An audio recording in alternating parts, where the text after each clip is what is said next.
boogeyman is real, and you found him. All right, you primitive screwheads, listen up.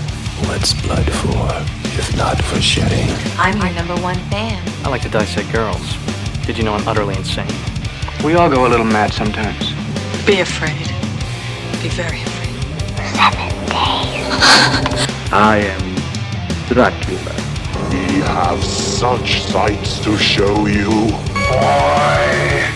I said, I'm not gonna hurt you. I'm just gonna bash your brains. I am the eater of worlds and of children. What's in the fucking box? They're coming to get you, Barbara. One by one, we will take you. Never get out of bed again! You gotta be fucking kidding. It rubs the lotion on its skin or else gets the hose again. Welcome to prime time, bitch!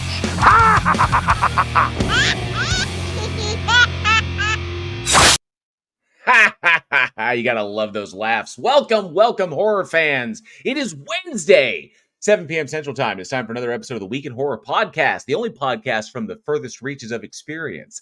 And if you, dear horror fanatic, are listening to us at the top of the week, remember, we do this live right here on YouTube every preceding Wednesday. So come and hang out with us in the live chat. See all the crazy stuff that goes down that doesn't make it through the editing process. This week, we are looking back at select horror films released August 4th through August 10th. Thank you all so much for joining us for what will surely be a bloody good time. I am your host, JL. And it looks like I'm holding down the fort tonight because it seems like Johnny and Eugene maybe, and the other guys, and I forgot the names, Alex and Aaron, may be a little bit busy tonight. But they are working, so I will keep the home fires burning here at Week in Horror. So how is everyone out there doing? I hope you all are doing fantastic on this Wednesday. Let me get at that Patreon banner. There it is right there. All those amazing people help us to make this show possible. We love each and every single one of you. Thank you so much for your support. And of course, let's see who we have in the live chat tonight. What sacrifices have been brought to us? I see Casey Cooper is here. Good to see you, Casey Cooper. Thanks so much for being here. This is well met Wednesday once again. Yes, it is Wednesday. Travis Brown is here. Says, evening, y'all. No horror films to watch this past week, but saw the new Deadpool and Wolverine film. Loved every bit of it. Awesome. No spoilers. I haven't seen it yet. Wrote in the last name, Gabba to you. Says, my local psychic only charges $1.06. I like that. Very nice. Appreciate that. Sarcasm's been a member of the Army of the Dead for 12 months. Thank you so much, Sarcasm. You rock. And he says, hey, y'all. Good to see you, bud. Let's see. Left-handed Jedi's here. Says, hands down, Wednesday is the best day of the week. Appreciate that, bud. Thank you very much. We hope we're a small part of that. But you rock, Left-Handed Jedi. And, of course, I saw that some more people put up their swag that they won from trivia questions up in the Discord. It's pretty awesome. Yeah, I do love those tin cups, those camping mugs. Oh, yeah, those camping cups. Those things look amazing. And that Jason one came out just fantastic. So I love that one and the Michael Myers one. They just look fantastic. So I love those camping tins, those tin camping cups are really, really cool. Let's see. Who else do we got here? Casey Cooper says, not late, JL solo. A little late, one other panelist. Very late, two or more besides JL. Pretty much. Omni Oros Boros, good to see you. Thanks so much for being here. Appreciate you hanging out. Yes, Haley Joel Osment does look like a kid. He does. Very kid-like. Stargazer 46 and 2 is here. Good to see you, Stargazer. Appreciate you hanging out with us tonight. Joshua Lee as well. Good to see you. Charlie Welch, the only man on the internet you never make a bet with. Good to see you, Welchie. Says, yo, freaks. Good to see you, bud. Hope you're doing well. Omnia says, you got to prepare me when you come on, Jail. I know. It's kind of scary. Like, the beard just kind of, like, jumps out at you. It's looking like freaking, like, tentacles right now. You know, the way it's all kind of done up. I watched it the other day, but I've been doing a lot of yard work recently, and it's just got the kind of, like, I guess the tentacle look. You know, it's kind of cool. I kind of dig it. So, Adam Strange, good to see you. Says, what's up, my Globetards and Heretics? Good to see you. Adam, unfucking believable, is here. Says, that's fine. I'm here for the beard. Appreciate that. It's very, very Cthulhu-onic. I kind of dig it. I really do. Let me see. Where else? Who else we got here? Adam Strange says, I will FedEx you a liver with some fava beans. Excellent. And a nice Chianti. Brian Sanchez, good to see you. Says, hello, everyone. JL Thulu. Yes. Fatagan JL. Yes, I love it. Yes. Cthulhu Fatagan. Josh Lee says, I thought Eugene was going to tell us something this week. Way to tease us. No, I know I'm here alone, but likely Eugene may be listening. He might be. He might be listening in where he's at. I don't know, but I can't spoil what's coming but it's coming very, very soon. Okay? Like I said, as soon as he gives me the go-ahead, unless he wants to do it himself, if he gives me the go-ahead, I can talk about it. But until then, I can't. So I won't spoil it, but we do have some big news coming up. So, which is something very, very cool, which we're excited about. So we're going to find out. I mean, I'll find out and then I'll let you guys know. I'll let JL Lithid. Yes, I am a Lithid. Yes. I look like a mind flayer. That's high praise. I'll take that. I will take that. I'll take that high praise. Sir Cab says, I would do the show my swag thing if my girlfriend and son hadn't already stolen all but my newest Shit Gets Real shirt. It's always the way, you know? It's always the way they make off. I have a Week in Horror hoodie. Well, I had one. My wife now has it. So Angela's got it. And I honestly don't know I think it's in her car. I think she keeps it in the car, but I have one of the Week in Horror hoodies because they're really fantastic. They're black with the season 1 artwork on the back, and they look fantastic. And, I haven't seen it in months. So, which is such a damn shame. But, what are you going to do? Case Cooper says, Illithid, my equals Mind Flayer Jail. Yes, Mind Flayer Jail. I kind of like that. I like that. Yes, very much so. Mind Flayer. I'm going to remember that. Omniverse Bar says, Mr. Fancy Jail washes often and probably in his fancy indoor shower. Yeah, got real plumbing behind the wall. What you going to do about it, In my porcelain toilet. Low flush. Stargazer 4062 says they were going to make an Alien versus Predator versus Chuck Norris movie, but it was shelved because it was only 10 seconds long. That's true. It would have been. It was. Technically, I mean, you could say that. It was only 10 seconds long. So, fantastic to see everybody here in the live chat. See a bunch of amazing people. Make sure I didn't miss anybody. I'm pretty sure I didn't. We have a very, very good show. I think we have some excellent selections to talk about tonight. And I don't know if Eugene will be joining me. He may be late. I'm not sure, but he's got the link. Like I said, he might be busy, or if one of the other guys might be busy, but we will find out. But we have a bunch of cool stuff. Now, a couple of these things, horror fanatics out there, I want to get, first of all, the one thing I think is cool. The other thing I kind of want to get your opinion on. So I found out that Blumhouse, okay, and we've talked about Blumhouse extensively on this show. We love Blumhouse. We love the work that they've done. When Blumhouse hits, they really fucking hit. And when Blumhouse doesn't hit, it really, really misses. So they're a company with a history of big hits and big misses. Okay, they either drop the ball or they carry it all the way to the end zone. So the question then pops into my mind: what the hell is going to happen? Because Blumhouse is apparently tackling Spawn. Now, for those not familiar, Blumhouse is hoping to release the Spawn reboot in 2025. Now, as far as horror IPs, Todd McFarlane's IP, the one that he kicked everything off when he ditched out on Marvel, and McFarlane created Spawn, which is essentially kind of like there's a lot of ideas you see in Spawn were pretty much cultivated when he was working on Amazing Spider-Man and the whole Venom saga, and so but Spawn, the comic book, the comic released by Image so many years ago, that was definitely a horror. A horror IP. It absolutely is. There's a lot of crazy shit that goes down into lots of crazy characters like that. Spawn is one of my favorites. I think I have an action figure on the wall that's autographed by Todd McFarlane. It was the first issue of the Spawn action figure, the very first one, like a series one. Because I met him when I was working for GameStop, which is really, really cool. He signed that one and a couple of other things for me, which is badass. But I've been a big fan of it. And the best Spawn adaptation as far as media goes would have been the HBO series that ran for 3 seasons, which, by the way, is currently available on Amazon Prime. You can go and check it out if you have not seen it. The animated series featuring the voice of Keith David as Spawn and Richard Dysart as Cagliostro is amazing shit. Then we got the Spawn movie with Michael Jai White and John Leguizamo as Clown. Michael Jai White as Spawn, John Leguizamo as Clown, Martin Sheen as Jason Wynn. So obviously some issues with that one. Now, from what I understand, it was a lot of studio interference and a lot of craziness and just while some of the practical effects were top notch, the CGI was absolutely crap because, Malbolgia turned out looking like a fucking Fraggle, and, but John Leguizamo put his all into it. I thought he delivered a great clown, and Michael Jai White, did his job. He did his job as Spawn. It's pretty much what he is. So, no, Travis Brown. It wasn't Charlie Sheen. It was Martin Sheen. Martin Sheen played Jason Wynn in the first Spawn movie. So that was Martin Sheen. Charlie Sheen's dad. That was Martin Sheen who played that role. So him, and if I remember correctly, the chick. What is her? Oh, Melinda. She was Return of the Living Dead Part 3, but she played Priest. She played Priest. Priest in that one. So Jessica Priest is who she played.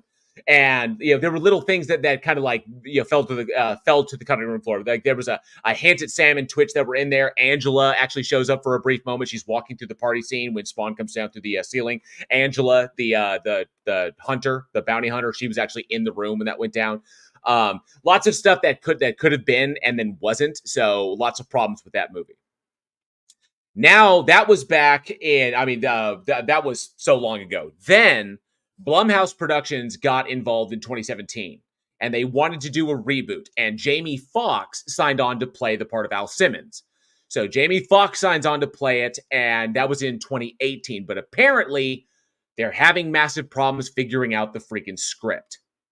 So last year, 2023, it was announced that 3 writers, Scott Silver, Malcolm Spellman, and Matthew Mixam. And Scott Silver worked on Joker. Malcolm Spellman worked on Captain America: Brave New World, which is coming out next year. And then Matthew Mixam worked on Yesterday Was Everything. They teamed up to work on the script to try to churn something out. But the writer's strike put a big kibosh on that for a while. So things are delayed all over the place. Jamie Foxx's attachment to it is also kind of like nebulous. We don't know after his health crisis and everything. So I guess we'll get better confirmation. But Jason Blum is saying that he is hoping Spawn to release in 2025. Now, for what would ostensibly be an effects-heavy horror movie, like a very effects-heavy horror movie that needs to at least look better than the last one we got. Hopefully this will, that's a lot of production time. That's not a lot of production time for a 2025 release, even if it's winter 2025, because you're looking at 3 to 4 months of pre-production, possibly 3 to 6 months of pre-production. You're looking at 3 months to possibly 6 months of principal photography. Then you're looking at anywhere from 3 to 6, maybe even 8, depending upon the level of visual effects involved in post. And then, of course, that's not counting reshoot time. So that's a very, very tight schedule to try and be like, right now, here we are in August. And they're probably in pre-production right now, but principal is nowhere near being done because they don't even have a finalized script yet. And so I don't know how I feel about this. So I'm kind of curious, given Blumhouse's reputation, hit, miss, and rarely, if ever, in between, hit or miss, Blumhouse is spearheading the new Spawn reboot. So my curiosity is, where do y'all sit on this? As much as I want a new Spawn film, as cinematic as that character could be, I don't know if it will work, if they can't get the script just right. And I don't want to get another hackneyed studio involved, studio and Todd McFarlane, strangling each other, trying to get the freaking movie done. We saw what that did when Clive Barker had to deal with the studio. We saw what happened when Duncan, oh, damn it, I can't remember his last name. When he had to deal with Blizzard and Legendary and doing the Warcraft film. When the director and the studio butt heads in a creative direction, the movie is always going to be the loser on that. It's always going to get the short end of the stick. So my curiosity is, do we want it? Do we expect it to be good if we get it? Do we hope Jamie Foxx plays it, or is somebody else that could play it? Lay it all down, because I'm really, really curious what people think about this. This is very, very tenuous. I am straight up 50-50 on this one. Until I get more information, maybe see a screen test, with Jamie Foxx in the costume. So I don't know. But I'm kind of curious. I wanted to throw that out to y'all because that just hit the wire about a day ago, and I'm really, really curious what people think about that, because Spawn is such an awesome icon. It's Todd McFarlane's bread and butter, has been since he left Marvel. When Image did it over 20 years ago. I think 30, 30? Probably, over 20 years, almost 30 years ago. So Spawn's been around for forever, and I don't know what direction it's going to go in, but your thoughts would be kind of cool. You just let us know down in the comments below at weekinhorror@gmail.com. Your thoughts on the Blumhouse helmed Spawn reboot and the surprising lack of information we seem to be getting from Todd McFarlane. Todd McFarlane doesn't seem to be there. I've heard a lot of reports from him. He's busy pushing his toy line. Like every other day, I see new stuff on Facebook or social media from Todd McFarlane's toy line, which is it's really where his money is, because Todd McFarlane's figures are so amazing. So yeah, just curious about that. Adam Strange brings up, has Spawn even been in the comics in the last 5 years?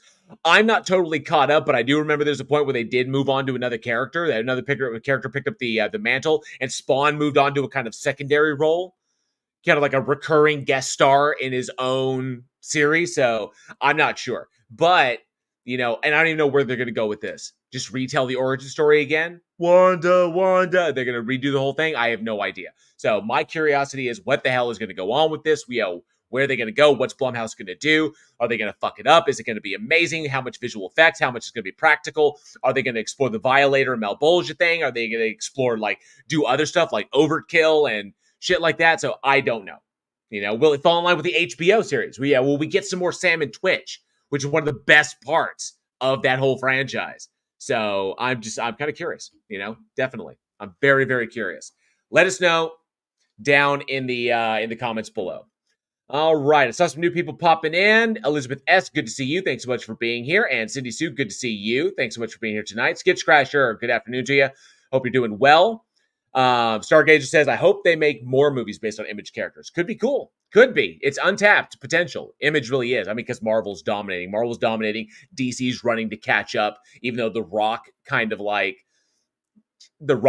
disbalanced the whole DCEU with his kind of his ego shenanigans, kind of like The Rock rocked the boat or sank the boat. I have no idea, but they're hoping James Gunn is going to save it. But nonetheless, but Image, that might be tough, because you got Spawn, Image and Top Cow would be badass, because you got Spawn, you got Wildstorm, you got Youngblood, you got fucking the Darkness, Witchblade, so many cool. Of course, I love me some Jackie Estacado. If we could get a fucking Darkness movie, that would be the shit. I'm kind of combining my love of horror and comics at the moment like that. If we could get a Darkness movie, that would be who the fuck would play Jackie Estacado? Who would play Jackie Estacado? Who the hell could pull that off? I'm really curious. See, Circad says, I know it's news from last year, but I just found out that Kane Pixels is working with A24 on a Backrooms movie due in 2025. That's kind of cool. That's pretty freaking neat. I'm curious about that. B. Blanco, good to see you. Thanks so much for being here. Says, JL, I'm all in for a new Spawn, but I don't know how I feel about Jamie Foxx playing Spawn. Agreed. Could be hit or miss. Oh, sorry. Wildcats and Wildstorm is only. Thank you, Omni. Appreciate that. Wildcats, my bad. But I was right about Youngblood. So, let me see. Angel Rivera, good to see you. So King Spawn is not going to be a new Origins. Excellent. Good to go. Sarcasm says, thanks to Disney, I am sick to death of comics turn film. I am out. A crossover with Lobo would be dope as fuck. Nobody can do Lobo right. Savage Dragon, yes, is also Image Comics. And of course, we've seen Savage Dragon popping up in the Invincible series as well. So, but nobody can do Lobo correct. No one can do the main man appropriately. It always comes off as like this hackneyed version, and I know that Lobo is a goofball character. It's essentially almost kind of like DC's version of Deadpool in that respect, but Lobo is intended to be, if you're going to run it, I think the best thing I ever saw live action Lobo was Lobo's paramilitary Christmas special, which was a live action film where Lobo is hired by the Easter Bunny to go and kill Santa Claus. That live action short was awesome. That thing was amazing and just knocked it out of the park. The dude, Bryniarski is the guy's name. Andrew Bryniarski, who played Lobo in that, is also played Leatherface as well, because the dude's just a freaking Hulk. He's also been in Firefly. He was the dude that Mal kicked through the engine when the job with Niska went south. I am really flexing my nerd cred here. I really am. But Andrew Bryniarski played him, and winds up taking the job to kill Santa Claus from the Easter Bunny, and it's really, really funny as shit, and just some great stuff in there. But that was a long time ago. But that's the best thing I've ever seen Lobo in. Everything else, except for like one of the animated episodes, it's like Superman animated series episodes, was actually pretty good, because it was like he was hitting on when he was hitting on Lois Lane. That shit was pretty funny. But nonetheless, what are we gonna do? So that's interesting. A Backrooms movie coming out. That's pretty sick. I'm curious how that's going to go. And Spawn as well. So let us know down in the comments below at weekinhorror@gmail.com where you think it's going to go. The Blumhouse movie with Spawn. The Spawn reboot with Blumhouse behind it. And in other news, good stuff, which is amazing. I hope that each and every single one of you. Kenny Pham is here. Good to see you, Kenny Pham. It says, I see preppy people. Yes, absolutely. Preppy nerds is what we are. This week's first tangent brought to you by Image. Thank you. Yes, it is sarcasm. So the other interesting stuff, if you haven't seen In a Violent Nature yet, I strongly recommend you go and see it. It's cheap to rent. Go look at it. Go find it. Go check it out. It's amazing. So you're going to enjoy it. It is a bit slow and at points because of the way that the movie is telling its story with the camera following the killer. But it's an excellent film with some wicked fucking kills. It has officially come out that In a Violent Nature 2, obviously it was going to get a sequel, is on its way. And so what was it? It was announced at San Diego Comic-Con, which just took place this past weekend, that In a Violent Nature 2 is officially confirmed to be on the way, courtesy of IFC and Shudder. So In a Violent Nature is currently available now to rent. Go and see it immediately. And while we don't know anything about it, we do know that it's going to revolve around the locket most likely towards the end of that film. But if you don't know what I'm talking about, go and check out the movie. Go and see the first film. But I think that you will dig that. I think I'm excited about it. I really am. Chris Nash wrote and directed In a Violent Nature. Chris Nash, if you're not familiar with him, he's done a lot of work. He's done a lot of fantastic work. But one of the coolest things that I ran into him when he was doing directorial work for the Birthday Massacre, the Birthday Massacre, which is a Canadian experimental alt band, kind of. But I actually dig the Birthday Massacre. I kind of listen to them when I'm on road trips, and I really it's just cool, like fucking mellow music, like mellow out music, just like get in your head music. And Chris Nash directed I think a couple of music videos for the Birthday Massacre, and so I love his style. And then he brought that full bore with In a Violent Nature, which I thought was fucking amazing. And then turned around and he's going to be helming the sequel coming out. We don't know. We don't have a release date. It'll probably be 2025 late or probably summer 2026. It's hard to say, but we are going to be getting a sequel on that. That has been confirmed. So really excited about that bad boy. All right. But the question is, are you excited about In a Violent Nature 2? So let us know down in the comments below at weekinhorror@gmail.com. Adam Strange says, I hated the ending. It took too long. People were divided. The movie got critical acclaim, but audiences were divided. They were. And I felt that they had a right to be. They had a right to be divided on In a Violent Nature because that brand of horror just hasn't always worked. It just doesn't always work. That's very niche. And so, or niche. But yeah, it worked for me. I don't expect it to, but then again, it's kind of like giallo. Giallo doesn't work for everybody. Some people fucking love the shit out of it, Some people don't. So I guess we're going to find out. Excellent choice, Angel Rivera. Yeah, definitely check that out. Adam Strange says, what has Blumhouse done that worked? So Halloween 2018, just going back there, a number of other Blumhouse, obviously, oh, now I'm going to look like an idiot because I sat there and defended them, and now I need to think about it. So, but Halloween 2018 was excellent. The first Paranormal Activity was actually pretty damn good, especially following the footsteps of the Blair Witch Project. And they've had hits and pieces all throughout, but they've had some big misses as well. Megan is a fantastic one. Thank you, Travis Brown. Megan is great. Imaginary, not so much. So, like I said, they hit and they miss, which, it happens sometimes. But they have had some solid. Oh, The New Invisible Man with Elizabeth Moss. Amazing fucking movie. A great adaptation of that original story. But, and the original Purge. But there have been some misses too. Been some big time misses as far as the movies that they've put out. So, like, we can look at, I went and pulled up a list right here. So, House on the Bayou, good. American Refugee, okay. Area 51, not good at all. Best Night Ever, okay. Black Christmas, fucking abysmal. Bloodline, not too bad. Blumhouse's Truth or Dare, actually kind of good. It's not too bad.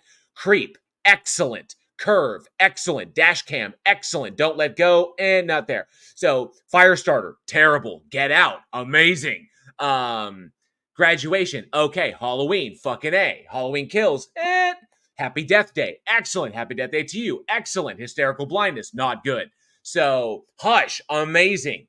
Shit like that.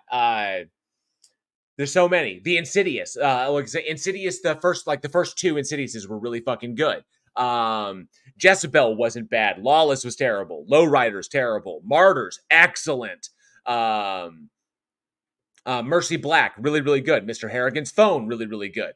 Because that was I think it was based on a work by Stephen King.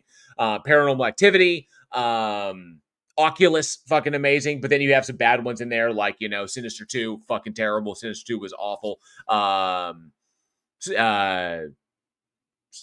was it? Even though Sinister was fantastic, Sinister 2 was terrible. The Bay was such a failure. So yeah. But then they also did Black Phone. So Black Phone, amazing. So yeah, we could go on and on. We could. Exorcist, Exorcist Believer. Omniverse versus Jail's Hysterical Pregnancy, 2 out of 10. Nice. Five Nights at Freddy's, yeah. So either way. Tony Regime, thank you so much. You've been a member of a member of the Army of the Dead for 8 months. Thank you so much, Tony. I do appreciate that. Sarcasm brings up Pearl, Saint Maud, Martyrs, Midsummer. Excellent stuff. Yeah. So a lot of hits, but a lot of big misses too. It's one or the other. They either hit or they miss. And I don't know how it's going to turn out. I really don't. So, but good stuff. All right. Let's see what we've got tonight. So, who's ready to talk about some horror films? I need to wet my whistle.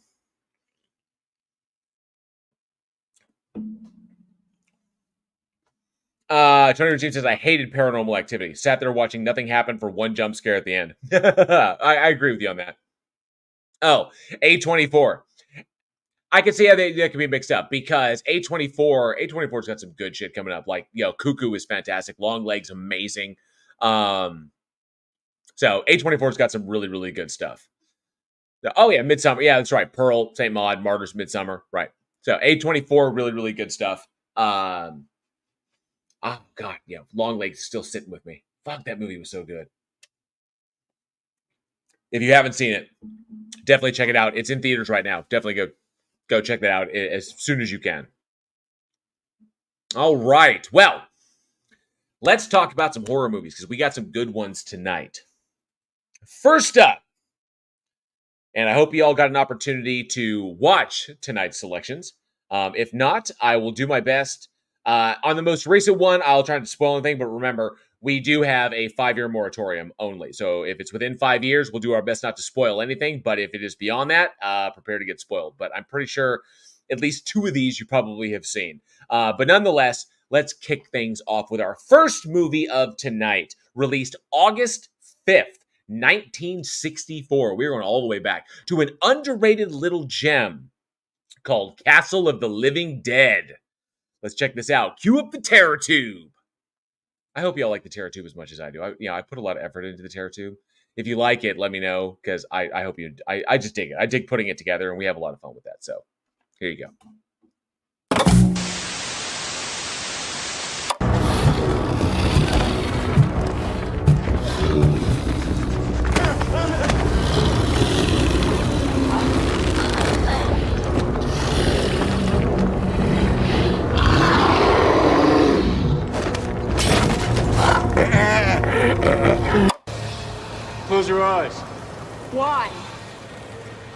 yourself.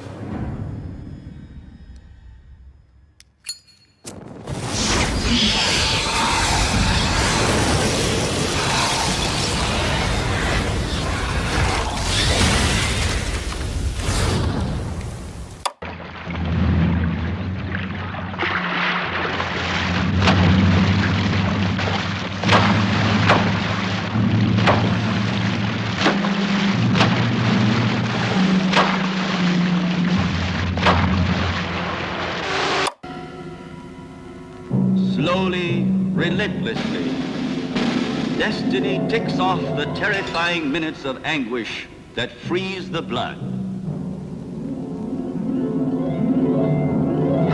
The Castle of the Living Dead. In an atmosphere of horror, the story of a man who violates the forbidden frontiers of science to arrive at a frightful but lucid madness and atrocious inhuman crime. Starring the unforgettable creator of Dracula, Christopher Lee, in a new triumphant performance, breathtaking as never before, sadistic and pitiless, subtle and monstrous.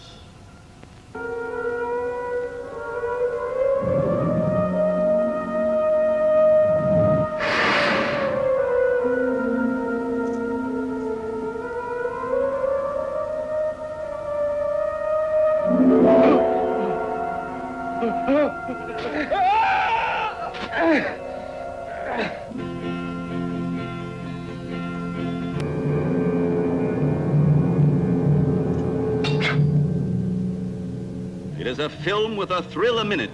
It will hold you spellbound with its unexpected, shocking surprises, in which tragic reality and unearthly fantasy blend in an atmosphere of horror and suspense.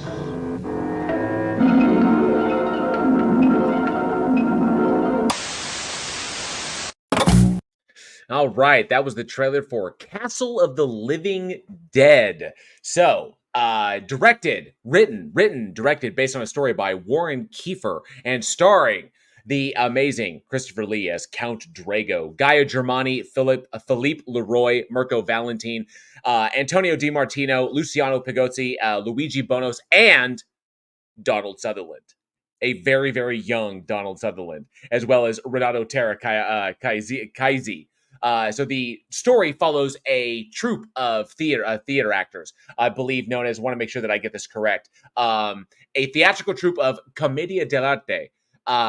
Basically, they bring the stage around and they jump on and do a little performance thing, and then they move from town to town. So a little traveling group of performers that is putting on a show in a local town, and they are invited by the local Count Drago, to come up to his castle and give a personal performance, for him, because he doesn't like, coming down there and mingling with commoners. Unbeknownst to them, Drago is an embalmer of both animals and humans, and has a groundbreaking new technique of preserving his specimens, and he intends to add the troupe to his ever-growing collection. And so this is a fascinating little film, and a bit of an underrated gem. Shot on location in Italy.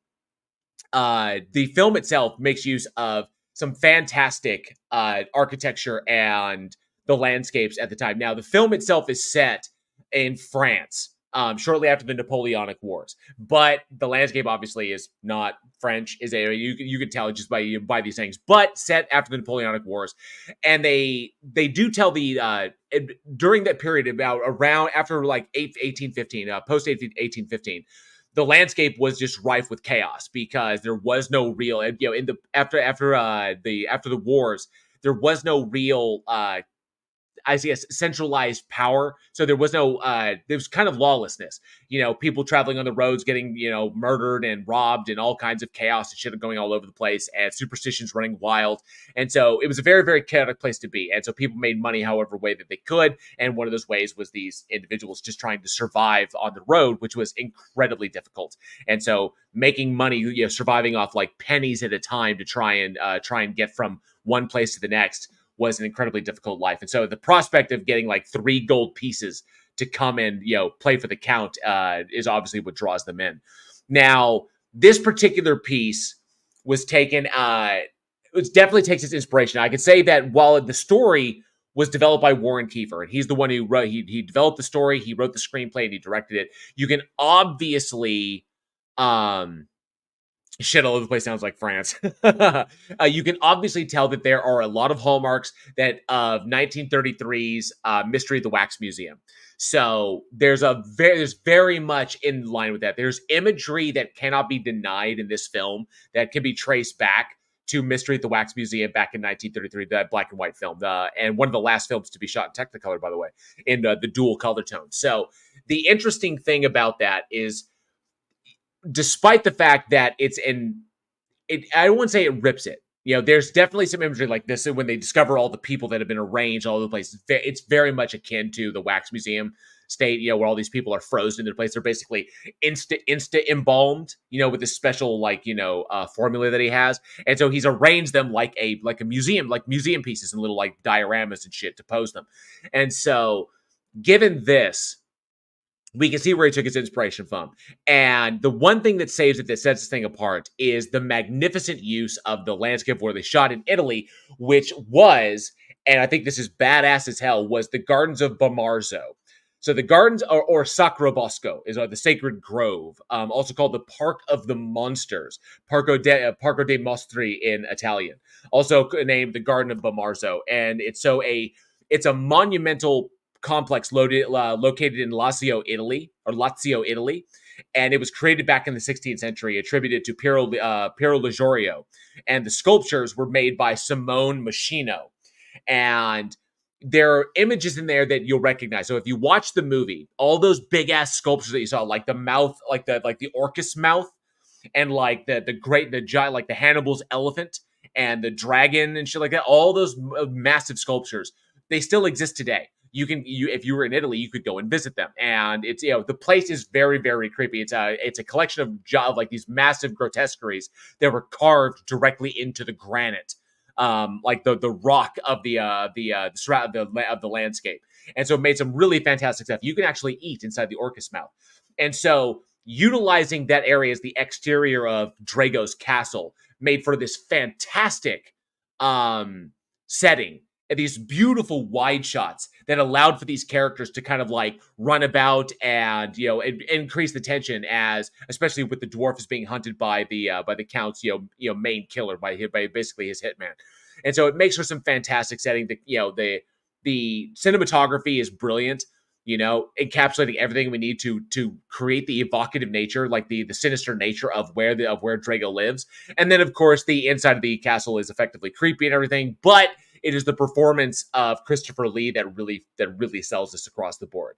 You did see a lot of what goes down in the film, like in that trailer there. There's some fascinating shit, but it's, I would say, one of the more underrated performances by Christopher Lee, because he gets the opportunity to not be total mad scientist like Frankenstein, and not debonair, aristocratic, cut off from society Dracula in that sense. There's no overtly sexual aspects to this, and no overtly like cerebral aspects to this character as well. So you get to see him kind of spread his wings in a different way than you would expect. And of course they do him up with the eye makeup to make his eyes look all sallow and everything. But it's classic Christopher Lee.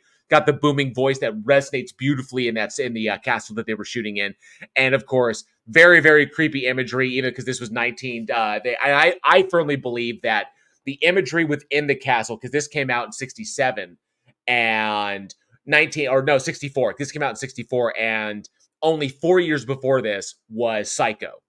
And the inside of the Bates home is full of Norman's taxidermied birds. Okay, and that's like what you see in this castle. So that imagery was kind of, I think, taken from Psycho, because it looks really, really well, good. These taxidermy animals all over the place. It was almost like this feeling of being frozen in time, and the prevailing sense of death, So they utilized that. So obviously, I think Kiefer took from a number of things that were popular. So Mystery of the Wax Museum, resonated with the audience had done so for decades. Psycho was only 4 years out, and you could take that in that taxidermy imagery and applied it to this. Shot in a very, very cheap area of Italy, and then of course Donald Sutherland, who I think is amazing in the fact that he gets to play 3 different roles in this movie, and I think did amazing. So he's one of the French guards. He's like the French sergeant. He's kind of like, he's young and, he's brash. He's doing like this. So he's the French sergeant. He's also the old hag, like the witch that shows up in the movie. And like, is kind of like that. She's kind of the crazy Ralph. Like the character's the crazy Ralph, warning our troupe of performers not to go up to the hills like this, but it is Donald Sutherland. Heavy cake makeup with latex nose and all things, like a cloak over him, walking with a hunch and shit. But it is unmistakably Donald Sutherland. You that face, the structure of that face, you can't deny. And there was an old man that he played as well that did not get as much screen time. So he actually does triple duty in this movie, playing 3 different roles, which I thought was really, really cool. So, but him as the old hag is really fascinating. As a matter of fact, at the end of the trailer, when you see like Christopher Lee fighting with the knife, fighting for the, actually it wasn't a knife, it was a syringe. With this, it was like the syringe with the insta embalming fluid in it, and he's fighting with the hag over it. That was Donald Sutherland in that, which I thought was just freaking awesome.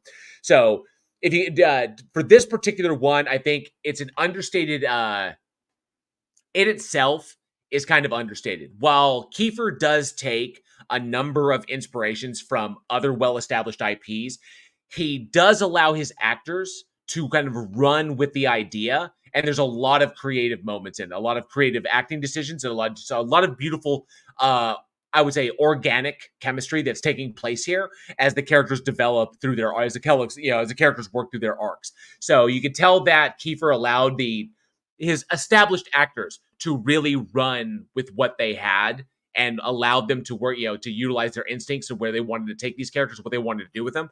And so I love when you can see actors free to play like that, which always makes it for a much more fun film. I don't know why Castle of the Living Dead has not gotten more attention than it has, because I think it's an excellent addition to the filmography of Christopher Lee. One of those little horror films he came across that he did. He only worked on the film for 10 days. So he was, basically, they got everything secured. How much money do we have? Can we get Christopher Lee? We can afford him for 10 days. Bring Christopher Lee in. He shoots for 10 days and he goes off and he does something else. And that's pretty much it. And so really amazing stuff, but a very, very understated horror that relies as much on its performances as it does on the atmosphere that's created.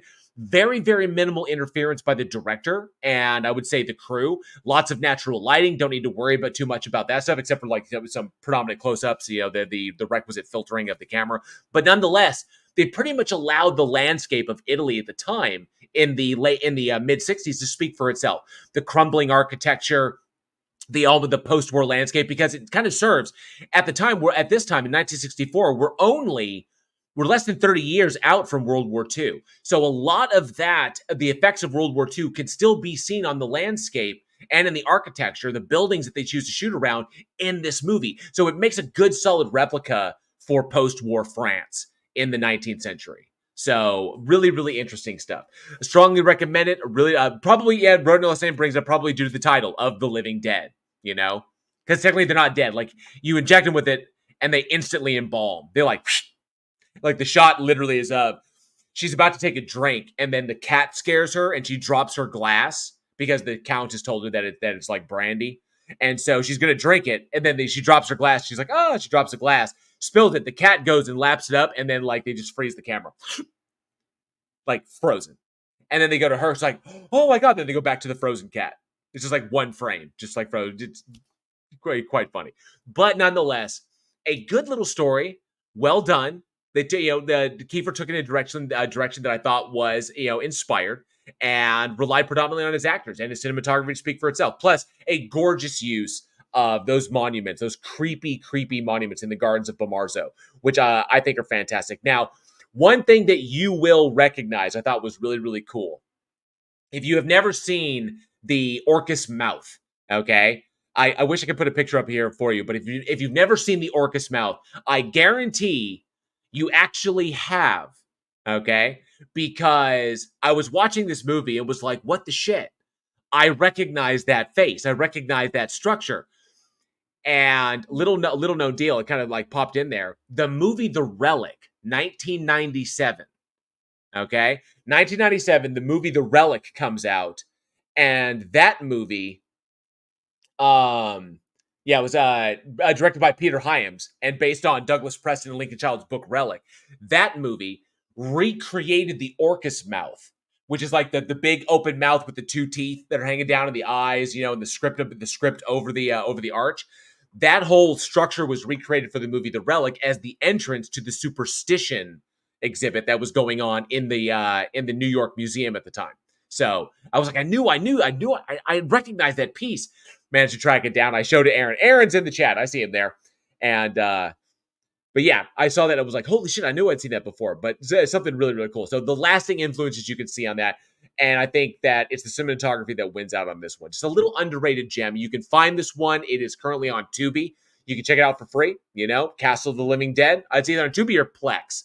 One of the two, but it's out there free. You can watch it, so definitely give it a chance if you have the time to do it. If you haven't already, so good to see you, Extra J. Thanks so much for being here tonight. Appreciate you hanging out. Turner James says, I think the Hag inspired the look of Igor and Young Frankenstein. Oh, probably. Yeah, I can see that. Sarcasm. This would not be considered a giallo film. Not this one. This would be considered a horror film in that respect. So, let me see. Make sure I didn't miss nobody. Rondo Los Angeles says, for the audience, just Google image search the orcus mouth. Yes, ORCUS, orcus mouth. Yeah, you can Google search that, and you'll instantly recognize it, I promise you.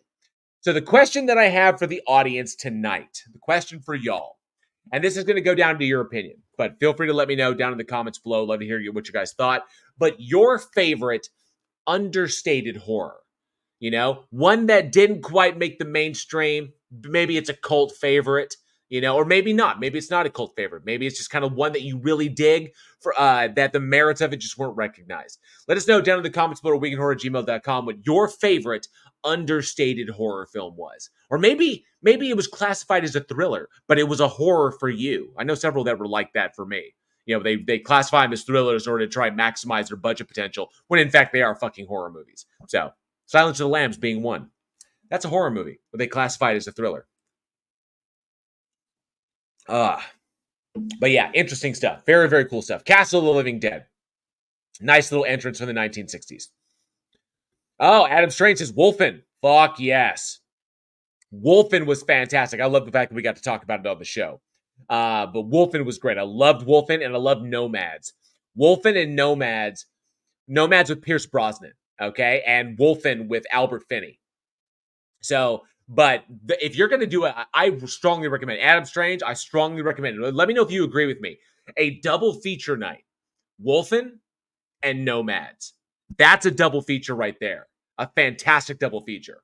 If you wanted to do a triple feature, you could technically do like the 3 different works of that guy's books. The guy who wrote that, because the guy who wrote Nomads, the guy who wrote Wolfen, and then you could write. Oh no, it wasn't Nomads. It was the fucking the vampire one with David Bowie. He wrote that one. So, but yeah, but I think Nomads with Pierce Brosnan and Wolfen with Albert Finney, fantastic double feature night. That would be a great one. Yes, Omnioros Boros. I have seen Perfume. About the guy with the ultra sense of smell. I love the movie. I really, really do. That movie hits me in an interesting way because The Hunger. Thank you very, very much, Lieutenant Jedi. The Hunger. But Perfume hits me. That movie hit me in a way that I wasn't expecting because I don't have a sense of smell myself. So I had nothing to reference to kind of like reference the experience what that person was having. So it left me with this kind of like melancholy because I was watching a person tell a story centered around something that I literally cannot experience. And it was like, so is that what it's like? I was left with this longing, over that. But I love the movie. Beautifully acted. Oh, freaking Dustin Hoffman was amazing in that film. Really was.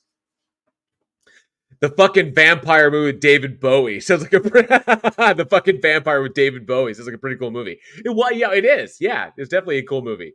The Hunger. Yeah, the guy who wrote Wolfen also wrote The Hunger. He also wrote Communion, with that was adapted with Christopher Walken about his own personal alien experience. Very weird fucking movie. We talked about that one too. We talked about all of them. Wolfen, The Hunger, and Communion. We've talked about all three of those on this show. But I think if you wanted, I thought like one of the coolest double features I could think of would be Nomads and Wolfen. Both of those are amazing. Ooh, Stir of Echoes with Kevin Bacon. That was a good one. And Jennifer Carpenter before her career really kicked off. Prince of Darkness. Got the poster for it right there. You can't really see it. Below In the Mouth of Madness. Prince of Darkness right there. Thing is right there. So, Whitley Strieber. Yep, that's it. Community is pretty bad in my opinion. Yes, it was. It was the only thing that made that watchable was Christopher Walken, Lindsay Krause, and their relationship, because they had fantastic chemistry together.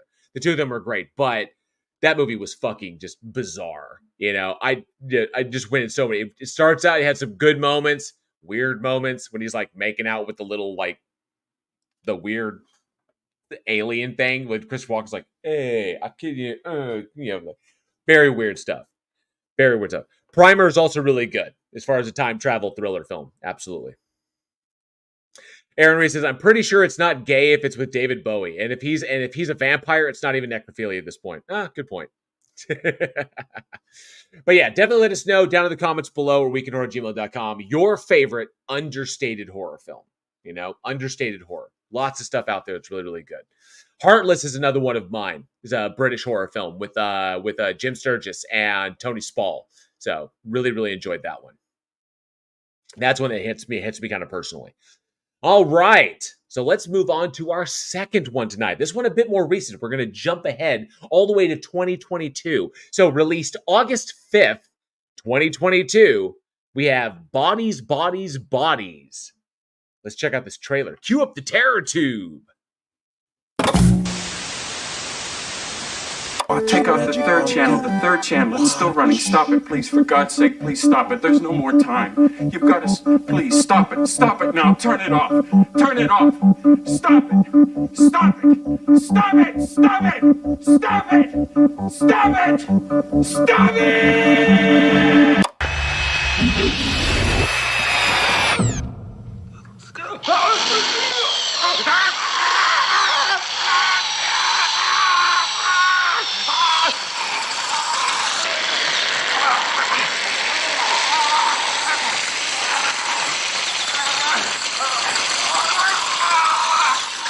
No problem, Gino. This guy blows dead dogs. Just lay it in there. Eat shit and die, Ricky. Eat shit and live, Bill. Yeah, Bill, he's a little wet. Come on, Bill. I'm smart. I'm strong. I'm ready for what comes along. I got good friends. We'll stick together till the end. Who wants to play Bodies, Bodies, Bodies? Oh my God. Does anybody have service? Yeah. Fuck off. I'm a hot girl, pop girl, rich girl. Guys, I get so stressed out every time we play this. Someone always ends up crying. So how do you play? I'm a hot girl and I come in different flavors. If you draw the piece of paper that has the X on it, You are the murderer. everyone else has to avoid being killed. What is that? Xanax, you want one? Yeah. What is happening? Our friend is dead. So if you could just like not escalate this situation, that I'm not escalating. You're holding the knife and you're moving your hands while you talk. That would be so fucking obvious if I were the killer. David. More. You're always gaslighting me. So you fucking trigger me. You are so toxic. Relax, relax. You're silencing me. Is that all you got, motherfucker? Did you just fucking shoot me? I can't believe you're making this about you. What are the features that you're bringing? Well, I just look like I fuck. You know what I mean? Mm-hmm. I look like I fuck. And that's the vibe I like to put out there. Yeah.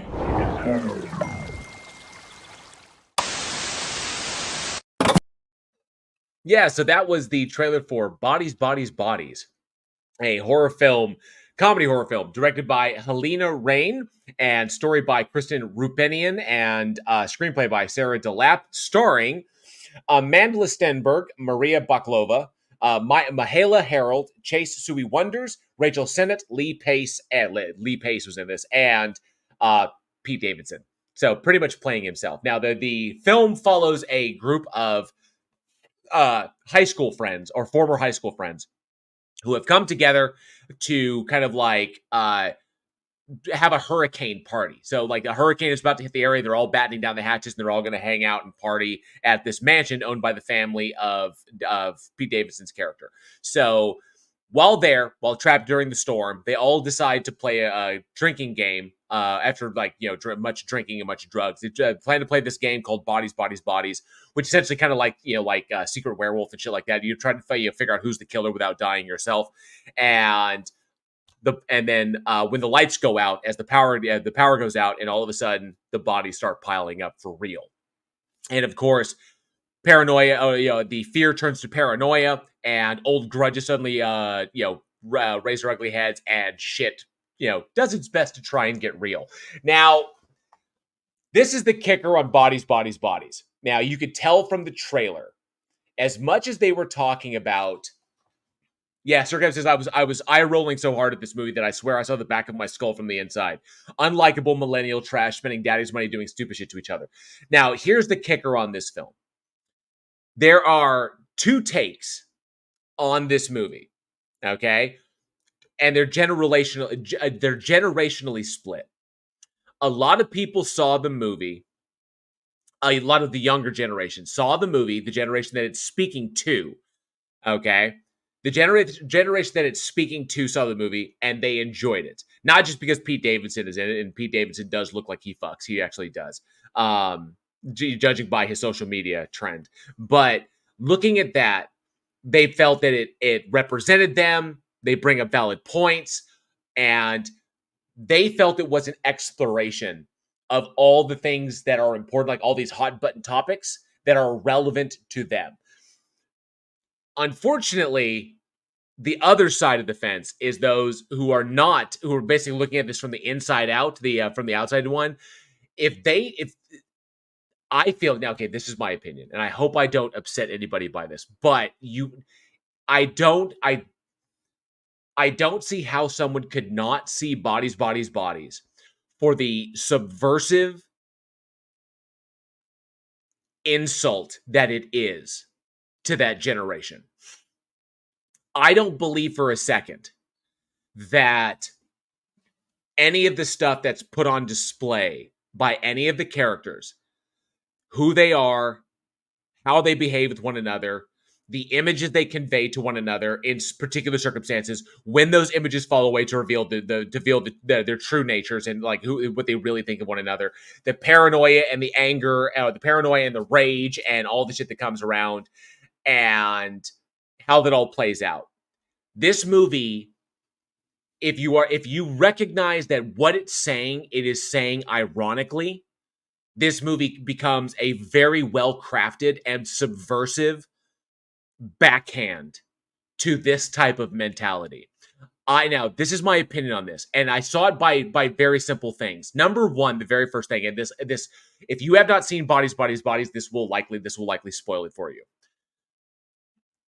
The whole series of events, the series of tragedies that plays out in the film, plot-wise, is all triggered by the death of one of the characters. Okay? They find that person's body.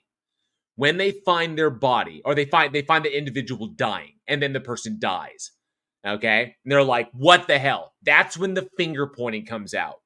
And that's when the righteous indignation of being blamed or even being thought to be culpable begins to come out, and the entitlement and my feelings over, my feelings over your interpretation, how everybody is the main character of the entire plot, when actually, in actuality, the failure to recognize that each person is a main character in their own story, but they are not the main character in the totality of the story.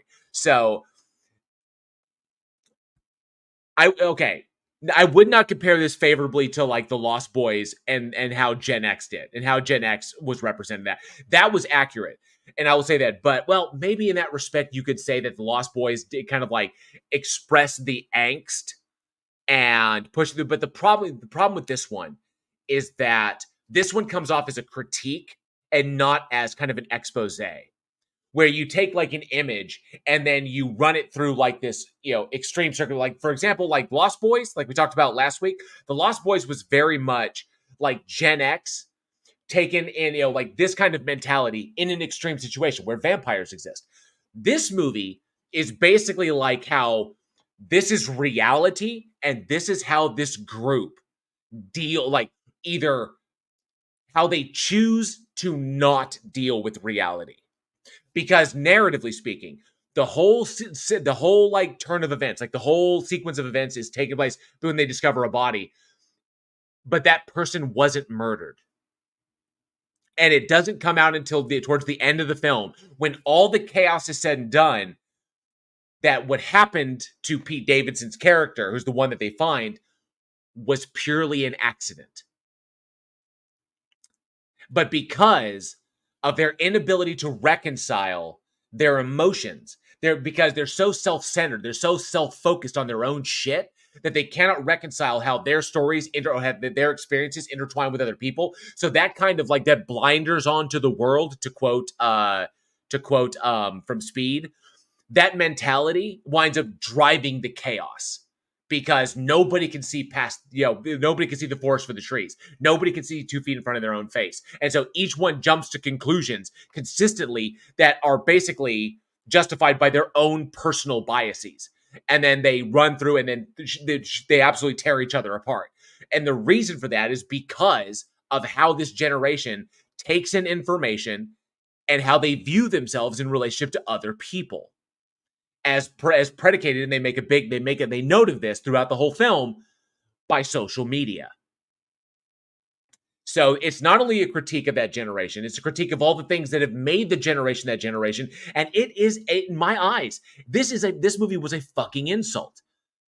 Okay? The lack of critical thinking, the lack of self-awareness, and it's all done unironically in order to showcase this thought process, and the fact that no one in the current generation that this movie is speaking to, that they believe it's speaking to them, in actuality, it's speaking about them.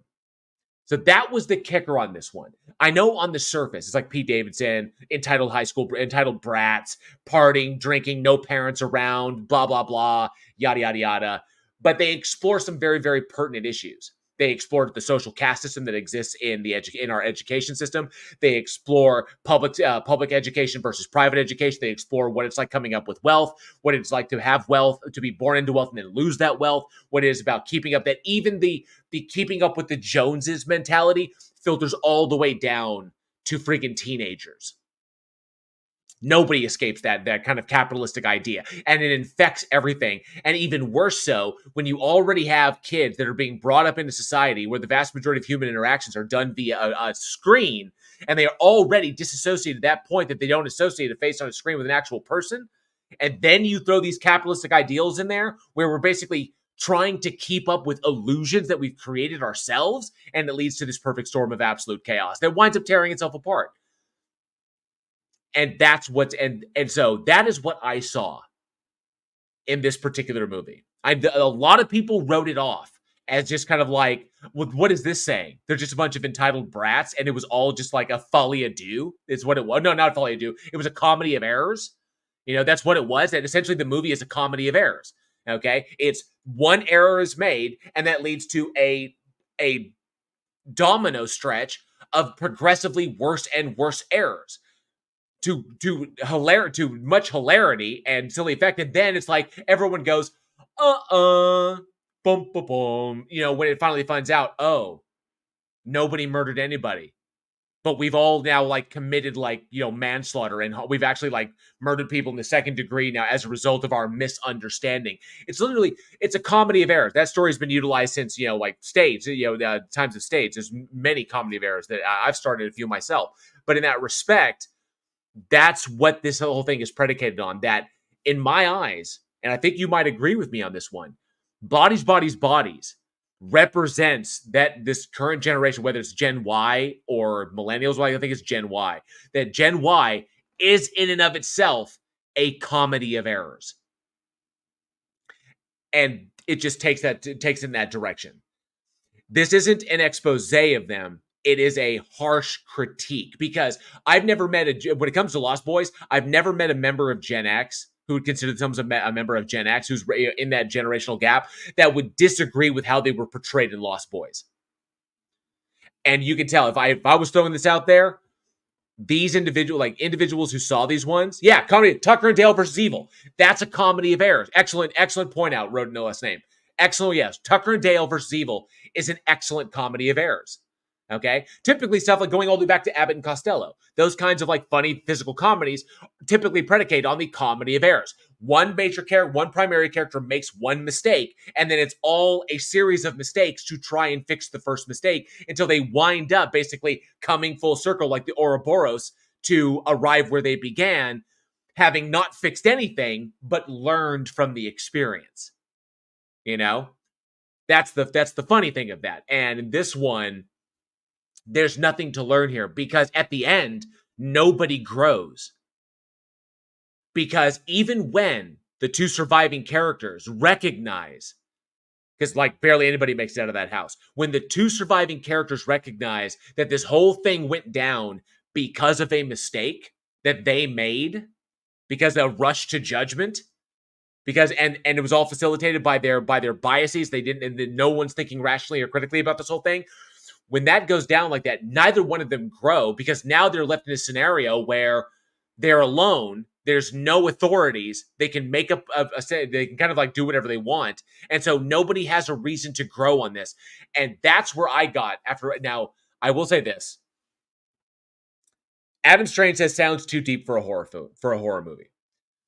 And maybe I'm reading too much into it. Maybe I'm too old and I'm too prone to this. I've been doing this show too long, and I look for stuff that's not there. But there were little hints, okay? Little hints in the dialogue and little hints in the character choices that indicate to me that these characters are a critique of that generation, and that these actors played them in such a way, such an over-the-top way. You think about that. You're silencing me. You're so toxic. I can't believe you're making this about you. That sequence where she gets shot, they go into an argument as to why she shot her. And then she does turn around and ask her, and says, I can't believe you're making this about you, when she's the one holding the gun. That happens. Okay? So it's a savage critique. Brutal, even. Skewers that generation for their lack of accountability, their sense of entitlement, their righteous indignation at reality. You know, how dare you make me bend to your will, when that's not, making them do it. That's just reality in itself. So that's where I'm going on this one. Road Nellis says they could have done a sort of modern Breakfast Club horror, missed opportunity. Maybe I'm wrong on this, but I got to take that direction. Now, that's kind of what I want to ask you guys. I want to ask the audience out there. I know, given this little, I'm going to preface this. I know I have a tendency to dive pretty deep into horror films. And as a writer, I pick up on, I like to think that I pick up on little cues that the writer is dropping to their actors. Because when we're writing this stuff, when you're in the writing process, writing a screenplay, there are little things that we like to drop in order to indicate specific character choices. And there are notes that we give in like certain descriptions to the director to indicate what we want. Because not often does the writer get to be there on set and get to frame the image. So when we have a specific framing in mind, in order to convey a specific element that will be necessary for the plot, we need to write that into the script, whether it's in a scene description or whether it's in a line of dialogue, where that dialogue is very important, because that line of dialogue sets up another line of dialogue, which will eventually play out in the third act, which is necessary. And it will only be coherent if you're able to call back to something else. Writing is like that, and it can get kind of crazy, so long as it's fluid and coherent and the pacing is strong. In this particular one, there were little bits and pieces, little call-outs to these things, little things that the characters would say, just like these, or even the way they would physically act. They would react to it, their body posture. like, or how they would react physically when confronted with information that they did not like. Okay, so these things I felt were kind of like call-outs as to what the director and the writer were trying to say here, and that is to skewer this. Now, given that, I want to ask the audience: in your opinion, was Bodies, Bodies, Bodies a savage critique of the generation on display in the film? Or was it a surface level film intended to, I don't want to say glorify, but intended to exemplify? Maybe it's the same thing. It's kind of the same, but in a sense, to take the Gen Y, recognize it for its validity, and place it into extreme situations similar to Lost Boys. Okay?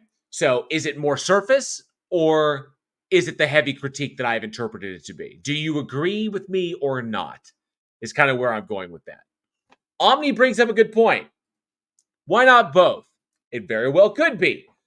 It could be. It could be written vague enough that it could be interpreted in either way. Possible. I don't know. Sarkat says, nope, you nailed the jail. It was clearly and obviously commentary on the selfish entitlement of the early Gen Alpha, last of the millennials. Possibly. And I interpret it that way. Ooh, Midnight Meat Train's a beautiful movie. It absolutely. Midnight Meat Train's fucking amazing. When the last of your 9 lives. Oh, Midnight Meat Train is what happens when the last of your 9 lives is a living hell. Oh, agreed. Yeah. So, Robert Biter, good to see you, bud. Hope you're doing well. Congrats on your win last week. So, yes, on your trivia win last week. So, but yeah, let me know down in the comments below at weekinhorror@gmail.com. Do you agree with my assessment? Do you not agree with my assessment? Do you have your own thoughts on Bodies, Bodies, Bodies? Love to hear your thoughts on this one. Maybe I went too deep. Maybe I didn't go deep enough. Okay? Or maybe if I kept going, I'd wind up right back where I started. You know, in the comedy of errors. Maybe that's the gag. The gag is for me to read too much into it as how it applies to reality, to our current generational experience. And I read too much into it because that's what people of my generation do. And it comes all the way back around. And maybe I've learned something from the experience. Maybe the whole fucking thing is a comedy of errors.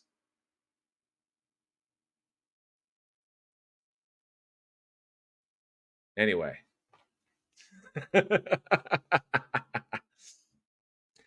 All right, let's move on to our next one. Yes, I know. When I was watching the movie, I've seen it twice. I was like, I think I'm going to go deep on this movie. I knew I would. Just like I'm about to go deep on this one. That's right, Omni. I said it. I'm going to go deep. You know, I'm going to go deep on these. I am. All right, let's jump on our next one. Released August 6th, 1977. So we're going all the way back. We're going back and forth in time. We have the Italian, back to Italy. We have the Italian giallo film, Watch Me When I Kill, which is interesting because not its original title, but we'll dive into that. Let's check out this trailer. Cue up the terror tube. I mean, I got something to say, you know. What do you think this is all about? You think this is a fucking costume? This is a way of life. Oh, yes. Hey, what's wrong with you, man? Show some fucking respect for the dead, will ya? No more masters. Just you and me. Tell me where they took the girl. West. They took her west. Why? You have no idea what's coming, priest.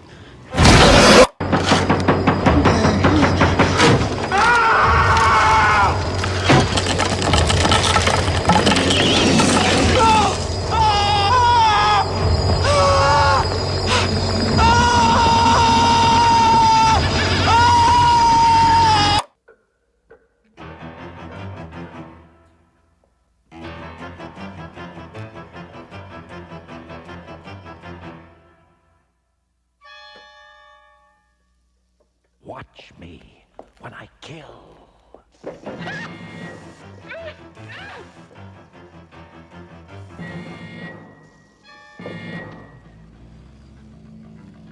Prepare yourself for shock after shock, for horror beyond belief,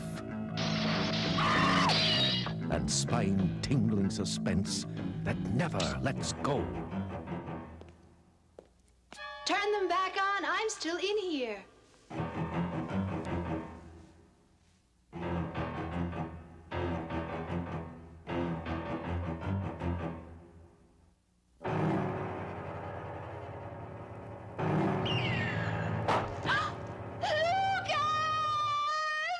Watch me when I kill.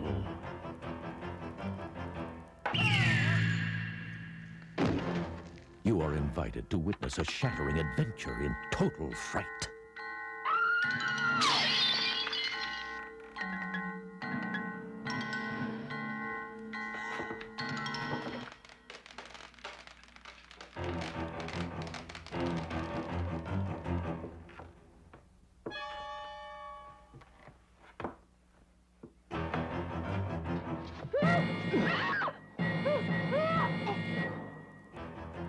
You have never experienced the sheer terror, the menacing suspense that awaits you when you see Watch Me When I Kill.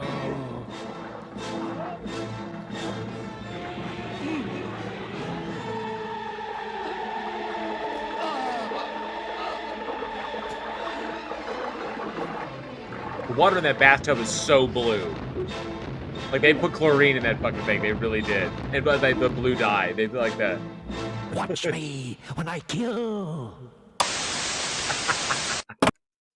Love it. Yes, that was the trailer for Watch Me When I Kill. So, lovely little giallo flick. Originally called The Cat with the Jade Eyes, also known as The Cat's Victims in the UK, was directed and written by Antonio Bedo and starring Corrado Pani, Paola Tedesco, Franco Sidi, Fernando Cerulli, Giuseppe Adobati, and Paolo Malco. The film follows a young woman, a young dancer, and her PI boyfriend, kind of on again, off again boyfriend, as they become harassed and stalked by a killer after she witnesses a murder at that killer's hands. And as they try to evade the killer who is stalking them, they uncover a bigger plot of what's going on that has its roots all the way back in World War II. So I don't want to give away too much about that one, but in a sense, this is a really, really fascinating little film. Now, this is definitely the definition of giallo. And if you've seen the poster lends nothing to what's actually going on, like in the movie itself. It's so PI growing. The poster that gives you no sense of what's going on. So I will say, this is one of the more underrated giallo films that I think I've come across. I loved this one. 70s mastery of the 7-minute trailer. I do love 70s trailers. I do. So the kicker on this one, obviously shot in Italy, beautiful setting. And the cinematography is excellent. The way it was paced was terrific. The big thing that makes this stand out, and I will say, if you've seen the dubbed version is on Tubi right now. The dubbing is done really, really well. So it's not going to put you off. The dubbing is done exceptionally well, and the acting is really solid across the board. So the thing about this one is how clean the pacing is in this movie.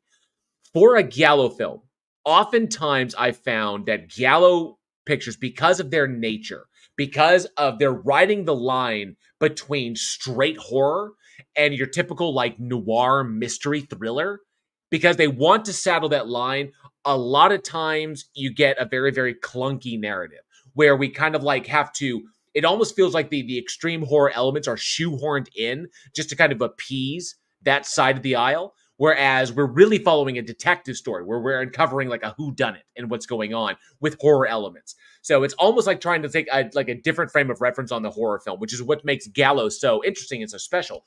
And from its early inspirations from the old giallo books that came out, the yellow covered books, which would they get their name. So there you go, giallo, Giallo, which is Italian for giallo. Giallo, I think is how it's pronounced. I may be mispronouncing it, but it's Italian for yellow. And there was these little novels or these little books that came out that were identified by their yellow covers. And so those types of stories being made into films, they became known as giallo films. That's where they get the name. Anyway, this one I think stands out because the director Antonio Bedo does a fantastic job in the pacing and editing of this film. Not only is his pacing and editing fantastic, and is evidence throughout his entire filmography. You go back and look at like Blue Tornado and The Bloodstained Shadow and a number of other films. He does this really fantastic, this real mastery, the sublime mastery of how to pace out a movie in both editing and in how he shoots, how he manages the camera. Some really excellent stuff, and he knows how to juxtapose his shots with the music selection and the scoring that he selects for these pictures. The scoring in this one, aside from a few moments where the 70s stylized kind of like almost soft rock it feels kind of like a weird placement in some areas, but the tension buildup moments, the scoring in those, very, I would say, Morricone inspired. There's almost this Morricone essence to the tension building moments where the killer is on the hunt, and these are absolutely sublime. Chef's kiss, knocked out of the park. Okay, I loved it, and these beautiful little buildups until where we get to a plateau where the PI and his beautiful girlfriend are trying to stay one step ahead of the killer, and the PI is trying to keep his girlfriend safe while he's trying to figure out what the hell is going on. And then there's this escaped convicted murderer who turns out to not be an escaped convicted murderer, and he was actually framed by the actual killer so that he could keep doing his business. And it's really fascinating because it is a slasher in respects, where the killer, the unseen killer with the latex gloved hands, is murdering people outside. You don't see him coming. He sneaks up behind them and stabs him in the eyes, and strangles him in a bathtub. And, cooks her head in an oven before stabbing her to death and shit like that. I freaking love this one because at the end you get this beautiful little twist. Even though it kind of leads up, it's not really so much a twist because it kind of leads up. But I don't feel Beto telegraphed it. I don't think he telegraphed it too badly. But what you wind up getting, because given that this was 1977 when this came out, so we're looking at 30 years, a little over 30 years since the end of World War II.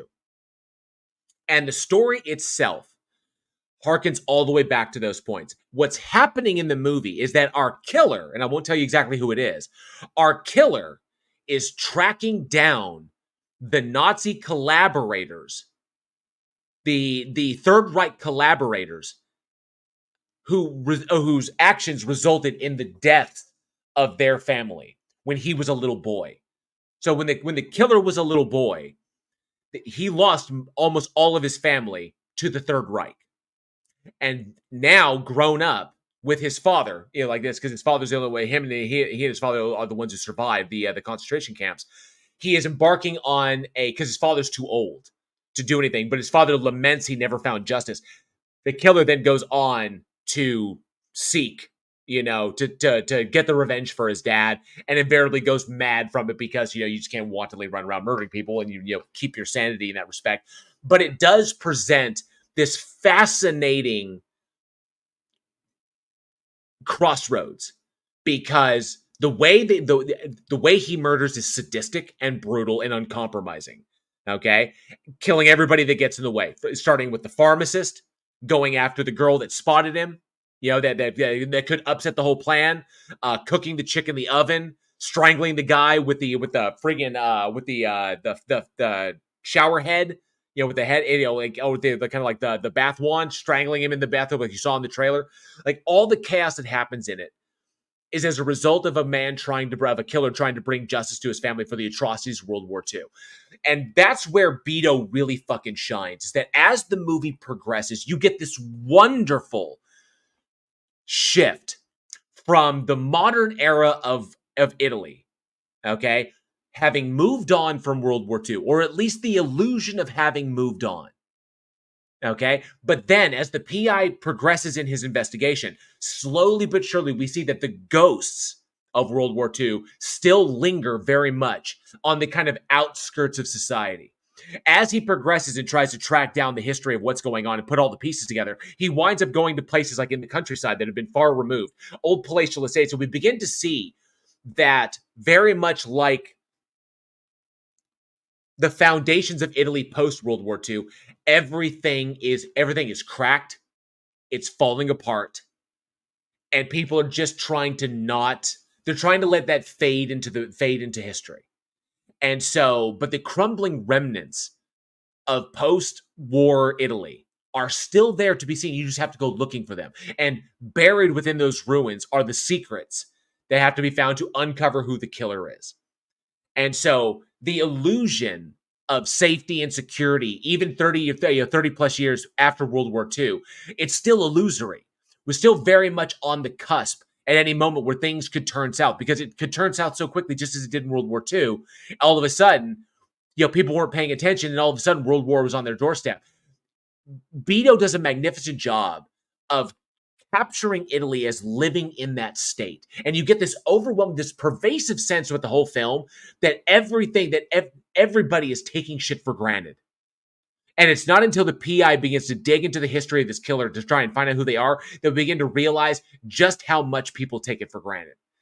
And I loved that aspect of it, because it pays homage to the real history of Italy. How Italy has responded in a most kind of like irrational way. How rational minds can deal with these things, and how we can grow and move on from them. But it encompasses the almost kind of like the Italian philosopher stance of like the only way out is through. That you must go through these things. You cannot ignore them. You cannot ignore problems and have them go away. The human mind does not often sit well with just relegating things to time. We need closure. And it asks that question. Did any of these other countries, did we really get closure after World War II? And especially for Italy, under the reign of Mussolini. Did Italy really get closure? Or is everything that came post-war kind of like this desperation to shove it in the background because they didn't get their closure? Because they couldn't.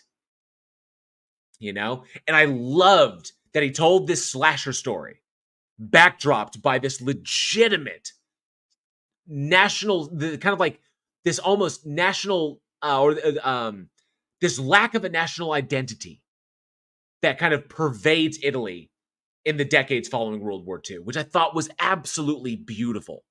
So wonderful storytelling, a great little story, not too complex. It kind of like, it sidesteps the kind of more gruesome nature of some of the kills and everything, but nonetheless, a really enjoyable giallo film. I thoroughly liked this one. You're going to dig the pacing. It's going to run really, it runs so strong. And the tension building moments are, like I said, chef's kiss. The scoring on them lends themselves perfectly. The acting is top notch. I will bet you money that you will figure out who the killer is within the first 5 minutes. I'll bet you money that you will. You seasoned horror aficionados out there will watch this movie, and I think it's on Tubi right now. You'll watch this movie, and you'll be like, that's the killer. I know, because I did. I was like, well, as they're introducing each character, oh, that's the killer. That's him. It's right there. And I was vindicated in the end. So, but yeah, really, really good stuff. Now, okay, so Sarcasm says, I still prefer Bava and Argento. So Dario Argento and Lamberto Bava, yes, excellent directors in their own right. And while they did do some giallo, I really prefer their supernatural horrors, the ones that play on the underlying kind of like the supernatural kind of the supernatural and the superstitious that inform the identity of like Italy. So, and I like where they go with those, like the Three Mothers trilogy, and Bava's more supernatural works, like his friggin' his zombie work and cannibal work and shit like that. I like their mastery of that, their mastery of practical effects, of gore effects, of shocking the audience, and showing it, throw it in your face kind of shit. I love their stuff for that. Classic noir giallo pictures like this that I think effortlessly stride the chasm between the detective thriller and the straight up horror, and then create a seamless story that is both noir and of the slasher subgenre simultaneously. This is a very difficult fucking, I think, task to do, and not many directors pulled it off as seamlessly as Beto did with this one. And yet, not a lot of people really talk about it. And I think it deserves a bit more attention than it actually got. I really do. And now, not to dog Bava and Argento, they have their strengths. They really do. They have their strengths, the movies they did. But like, there's a reason why when you talk about these guys, you talk about Suspiria. You talk about like, demons. Okay? You talk about shit like that. And this one, I say, Beto really strove, really, like, you know, I would say hit his stride in this one. This is top-notch, top-notch filmmaking from 70s Italy. Really, really good stuff. Nothing supernatural about it. Just really interesting things. So I see some new people popped in. I Killed Earl. Good to see you. I hope you're doing well tonight. Says a device of pleasure should never be used for murder. Oh, agreed. Yes. Just slap him to death. Slap him to death with a big dildo. Let me see here real quick. NA, thank you so much for 666. Super Chat says, holy shit, I thought today was Thursday. You're running a day faster than the rest of us. But yes, welcome to Wednesday. And thank you so much for the Super Chat, NA, you rock. And also NA gifted 10 memberships to the Army of the Dead. Thank you so much, NA, very generous. Please enjoy, all you new members, enjoy those horror icon emojis I made for you. So I hope you dig those. So, but yeah. And Leslie Russell, good to see you. Thanks so much for being here as well. I do appreciate you hanging out. Oh, the shower wand. Ah, yes, the shower wand. Oh, yeah, like, and it's really interesting shot. I mean, number one, the water in that bathtub is so fucking blue. I swear, it looks like pool water. But he's in the bath, and he's like, the old man is in the bath, and he's like washing it like that. Then the killer comes up behind him, takes the shower wand, and like wraps around his head. That music that you heard playing in the trailer is blaring throughout that whole sequence. Dun dun dun dun, and he's like, and it's like this big struggle, and all you see are the latex hands. And he's like strangling him in the bathtub. And that water is still going. So there's water spray. So the angle of the camera is compensating for where the water is spraying as the fight is going on. And it is the cinematography is excellent. There's this almost macabre fountain feel to it. The way it was shot, the way that the water is angled as it's spraying up, and how he's struggling in these almost contorted poses. But the fact that he's supine, he's lying on his back, so it's almost evocative of like a grotesque Italian fountain that you would find in a square somewhere, of like the character laying back and then the water spraying upwards. So it's that kind of subtle imagery that really succeeds in this one. That really makes this one really cool. There's so many cool things one can take away. The sequence when the PI boyfriend, when Lucas goes out to the old. Degas building where the family lived. When he goes out there, because he's got a last name, and he goes out to this old palatial estate that is literally it was built before World War II, and the effects of the war on this, and how it's now basically being inhabited by crazy homeless people, and there's like no clue. There's like you see the bombed out reality that is hiding just behind the glitz and glamour surface of 1970s Italy, where they're trying to basically ignore the horrible past only 3 decades prior. I love that they did that. You know, it's such beautiful cinematography in this one. I know that you will love it, so definitely check it out. It's free on Tubi once you get the opportunity. So, the question that I want to ask the audience. Giallo is very, very specific, okay? Like I said, it straddles the line between dark noir and straight horror, often slasher films, okay? So serial killer shit and like that, like really gruesome stuff. Usually has a lot of like really hardcore violence, but also follows the detective thread with that typical 3-act noir structure. So the question that I want to ask the audience. Oh yeah, like that scene in Hannibal when he murders the pickpocket. Exactly. Yeah, excellent. Well pointed out, Earl. Well pointed out. So the thing that I want to ask the audience is that what has been your favorite 70s giallo horror? Okay, 70s. Yeah, there were lots of 70s horror films, supernatural shit, zombies, and a lot of cannibal films, and vampires and shit like that. And ghosts and stuff like that. But 70s giallo, where it follows that detective thread, where we have characters that are doing the detective noir work, while the sub story going on is the slasher, the murderer. We've talked about several of them here on the show. Several of them in the past, we've talked about them here. And I see I'm introducing some people to giallo films. Travis Brown, Suspiria, not a giallo film. That was part of Argento's Three Mothers trilogy, which is predicated upon witch legends that it has its roots in like the witch legends of the time period, and of course Roman Catholicism and imagery there. So not giallo in that respect, but we've talked about many of them on here. So let us know down in the comments below, weekinhorror@gmail.com, your favorite 70s giallo film, which 70s was the height of giallo pictures. It really, really was. It's when they really came into their own. Sir Cat says, I still hate myself for enjoying it. Maybe I'm just too familiar with noir, mystery, or horror, but I saw the twist coming from the first 5 minutes, similar to, first 5 minutes, you can pick it up. Absolutely. Oh, thank you so much. NANA, who is gifted another 10 memberships to the Army of the Dead. Thank you so much. Do appreciate that. Very, very, very generous of you. Check this, all you new members. Hope you enjoy you get the channel badge, and of course you get all of the cool horror icon emojis that I made for you, so I hope you enjoy those. All right. Gallo Wine Company. So many good ones that are out there. So many excellent choices. All right, let's go. Let's run on to our last one of the night. Interesting stuff here, because holy shit, we keep giving the guy every chance in the fucking book, to make good on what he's given us, and he keeps letting us down, but we keep letting him do it because he's got a new movie coming out, I believe, here very soon. Let me double check that because I'm kind of curious. When does that come out? August 2nd. So this Friday. He's got a movie coming out this Friday. That's his most recent one. But we are going to talk about it because it is it's an anniversary, in that sense. Released August 6th, 1999. We have M. Night Shyamalan's debut with The Sixth Sense. Well, not technically his film debut, his big feature. He had a short film that popped off on this one, but his big directorial debut, The Sixth Sense. Let's check out this trailer. The Sixth Sense. I see dead people. Yes. Let's check out the trailer. Cue up the terror tube.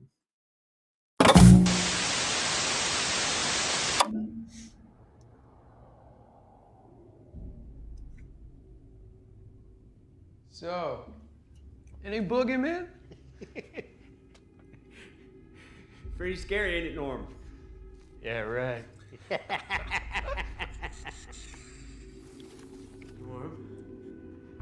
Norm? What the fuck? Jesus Christ, Apone, what is going on? Spassky, Crow are down! Dietrich! Crow! Dietrich, Frost, off the board! Sound off! Frost! Frost! Where's Spassky? Where's Spassky? Let's rock!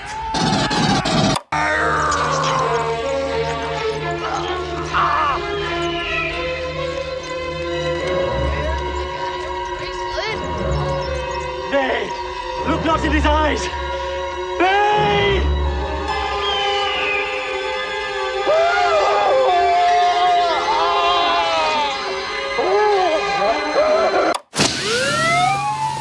You know the accident up there? Yeah. Someone got hurt. They did? A lady. She broke her neck. Oh my god, but you can see her? Yes. Where is she? Standing next to my window.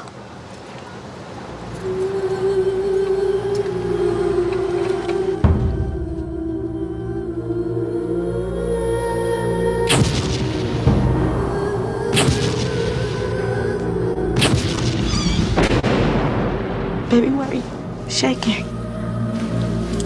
Cole, what's wrong? Did you ever talk to your mom about how things are? I don't tell her things. Why not? Because she doesn't look at me like everybody else, and I don't want her to. I don't want her to know. Know what? I see dead people walking around like regular people. I don't see anything. Are you sure they're there? Sometimes you feel it inside, like you're falling down real fast. You ever feel the prickly things on the back of your neck? Yes. That's them. They get mad. It gets cold. How often do you see them? All the time. They're everywhere.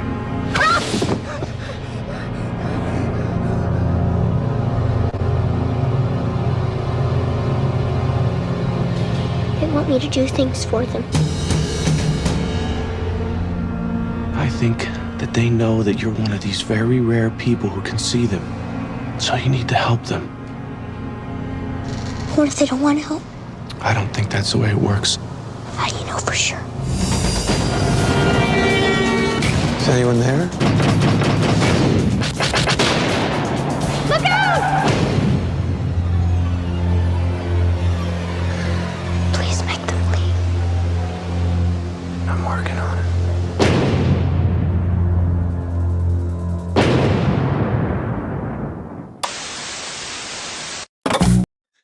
Yes, that was the trailer for The Sixth Sense. So, released back in 1999, written and directed by M. Night Shyamalan, and of course, starring Bruce Willis, Haley Joel Osment, Toni Collette, Olivia Williams, Donnie Wahlberg, Glenn Fitzgerald, Misha Barton, Trevor Morgan, Bruce Norris, and Angelica Page. And with a cameo of M. Night Shyamalan in his what began his pretty much his classic show up in a movie like Alfred Hitchcock, because Hitchcock is a huge influence on him. But the film follows a young boy named Cole, last name Sear, like Sear, to Sear, Cole, who has the ability to see ghosts.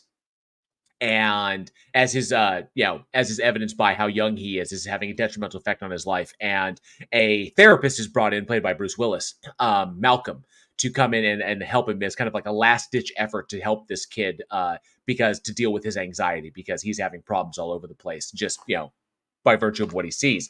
And so Cole comes out to him, and then what proceeds then is a kind of exploration of this ability, and Cole finding the empowerment to take control of his life and move forward in a healthy way.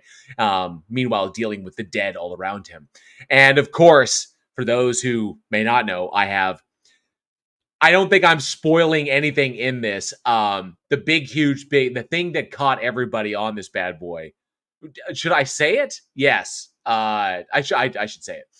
That Malcolm, the character played by Bruce Willis, he himself is dead.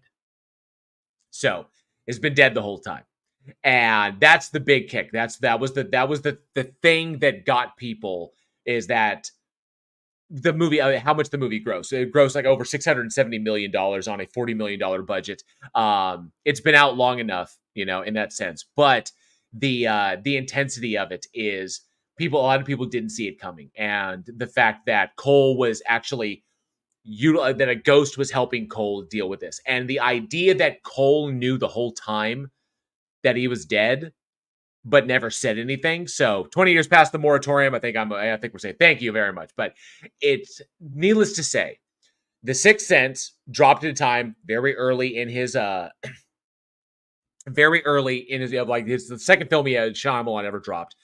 We weren't in the zone of the twist of expecting a twist, where every fucking film's got to have a twist. Everything has to be like, oh, what happened? This happened right here. It's like, no. Okay, so we don't have to deal with that. At this point, we were surprised, legitimately surprised, because the way the film was paced out and beautifully edited, shot against a backdrop of Philadelphia, and I fucking love Philadelphia. It's such a beautiful and cinematic city. It's downtown, its history, and its architecture. I love that.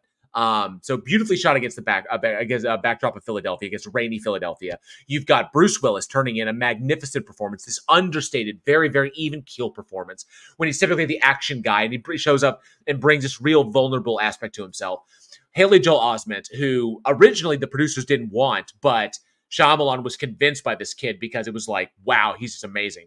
And so Haley Joel Osment turning in this amazing performance for his first movie, and then backed up by Olivia Williams and Toni Collette. Holy shit, Toni Collette, was killing it back. Is still killing it today. Fucking love Toni Collette. Amazing talent across the board. This beautifully shot, stunningly, in some ways, terrifying film that has a few jump scares, but doesn't rely on them. It relies more on atmosphere, which is where Shyamalan really shines.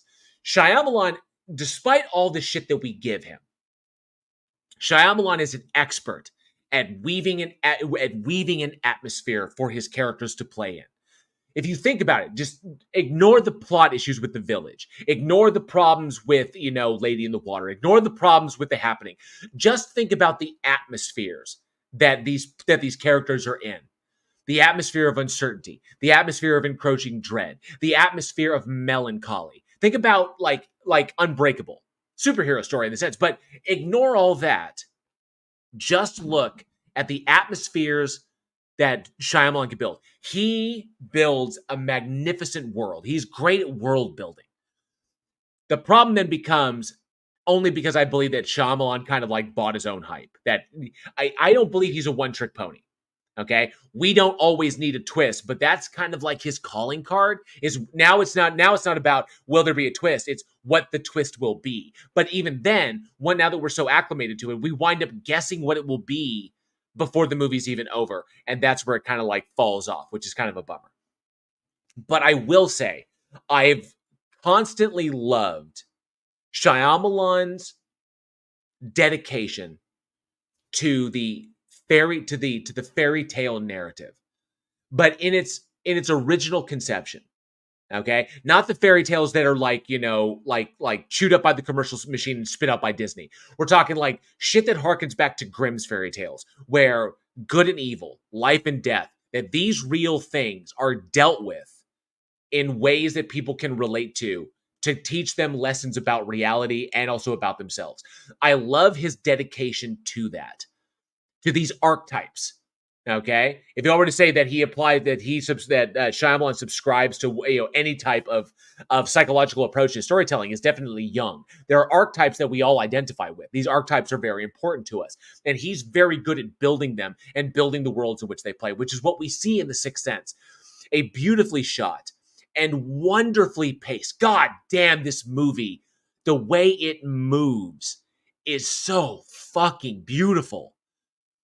His angles, the way he captures it. There are patterns that play into this, that speak to the actual narrative taking place. So what is going on in the characters' minds and their emotive states. The balance is subtle and beautiful. It's like that moment you had this story. It's like, I imagine he had this story bubbling in his head, and he knew exactly how he wanted to convey it. But it's done with that raw passion of someone who has a story they've wanted to tell for so long, and they have gotten the opportunity to do it, and they're going to do it just the way they knew that they wanted. This is Shyamalan making the movie that he wants to make, not the movie that he's expected to make.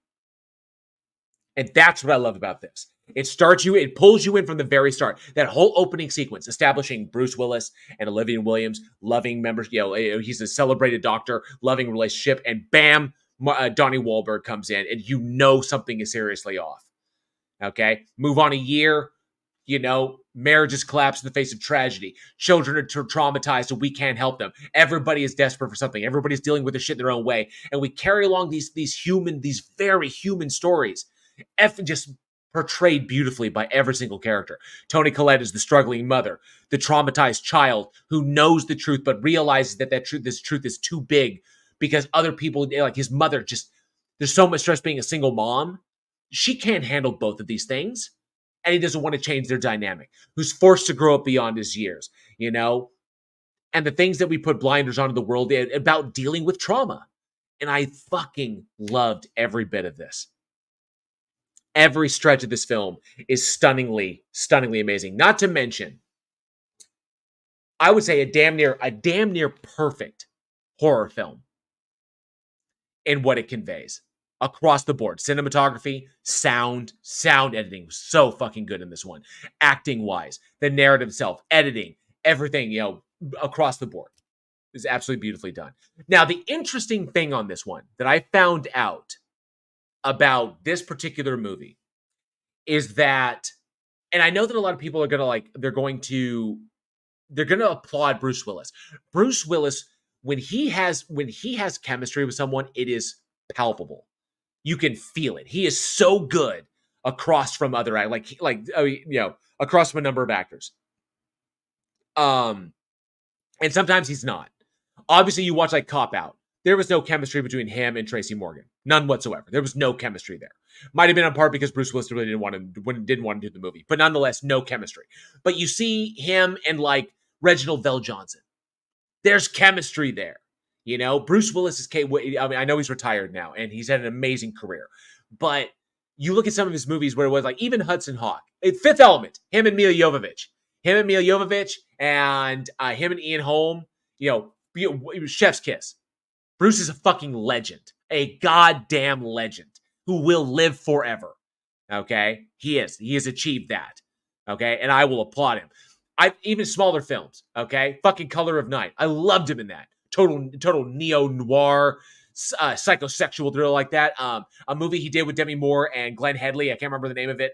It'll come to me later. Him and Sam Jackson were fantastic. Bruce Willis is amazing. But the kicker on this one, this is so fascinating when I found out. Blind Date. Blind Date. Amazing shit. Fucking Moonlighting. Him and Sybil Shepherd. Amazing stuff. So, but the kicker on this one I found really fascinating. Bruce Willis, as talented as he is, was not original. Oh, N-A. You're walking into some... That's some tough language right there, my friend. I can't repeat it. I can't repeat what you said. I can't repeat what you said. I can't do it. So, for all of his talent, there's only one reason as to why Bruce Willis was in this movie. And that is because Bruce Willis was, for all intents and purposes, was not always a nice person on set. So apparently what happened was, I found this fascinating. So apparently, Bruce Willis was contracted to do this movie as an option. Actually, it was not only this movie, but it was 3 movies. So 3 movies at a discounted rate. So normally, Bruce Willis, at the time that this came out, at around this time, Bruce Willis was commanding damn near $20 million a movie. Now, unfortunately, what happened is before this movie ever came out, Bruce Willis was slated to do another film, if I remember correctly, a comedy film called, oh, damn it, what the hell was the name of this freaking thing? He was slated to do a comedy film that fell apart. So, I want to make sure I get this. Yes, so, Buena Vista, so it was Buena Vista, which is owned by Disney, had a movie deal for a movie called Broadway Brawler, which was a comedy, was a romantic comedy starring Bruce Willis. Okay, apparently, what happened on the set of that film, on the set of Broadway Brawler, in this romantic comedy, supposed to be like this. After 2 years of pre-production on this film and 20 days into principal photography, production on the film was halted, owing to rumors of an acrimonious environment from the people on set. It has been reported that Willis was dissatisfied with members of the crew and the cinematographer, the wardrobe designer, and the director. And there's issues all over the place, and one of the producers as well. And because Willis was a producer on the film as well as starring in it, a lot of these people wound up getting fired, getting terminated from the production at Willis's behest.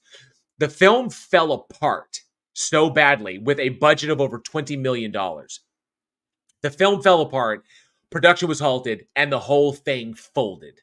Just right off. Okay? Now, the problem is, this is where the business comes involved. Buena Vista, and by extension Disney, was owed that money because they didn't get the movie that they paid for. So it was either sue Bruce Willis for all the money that they'd been put into, or the team of producers that were in charge of that, but Bruce Willis would be named in that lawsuit, or structure out a deal. And so the deal that was taken was for Bruce Willis to star in 3 movies at a reduced rate, all produced by Buena Vista, so that Disney could recoup the money that they lost on Broadway Brawler.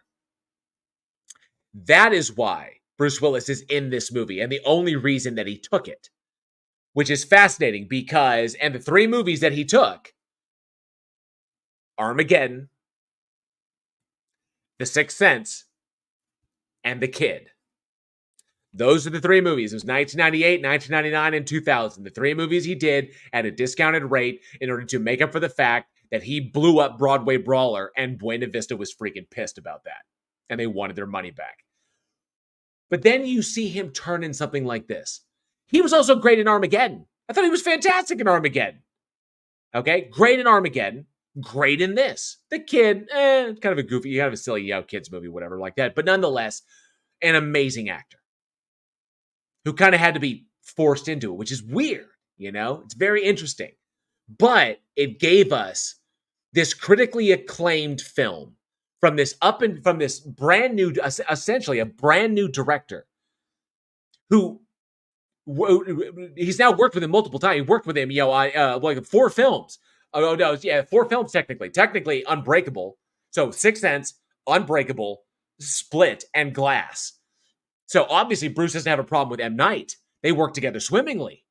And there you have it.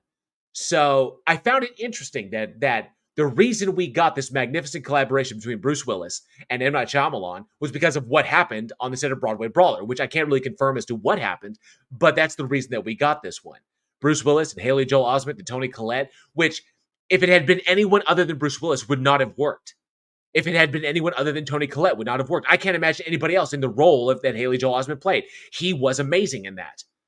Okay? So the kind of like perfect storm that Hollywood tends to produce on occasion gave us one of the best horror films of the late 90s. And I know that this decade is one of Eugene's favorites. You know, I know that he'll probably be bummed that he didn't get to talk about this one because this was an amazing one. So when Willis I Killed Earl. When Willis wants to show that vulnerable side, he is amazing. He is so compelling when he can do that. So amazing stuff. But yeah, The Sixth Sense, and essentially change the genre or shifted the zeitgeist in a respect where the twist became a thing. And then everybody started copying it. Much like 1996, Scream, meta horror became the thing. 1999, The Sixth Sense, the shocking twist at the end became a thing. You know, it became a commodity, something to bank on.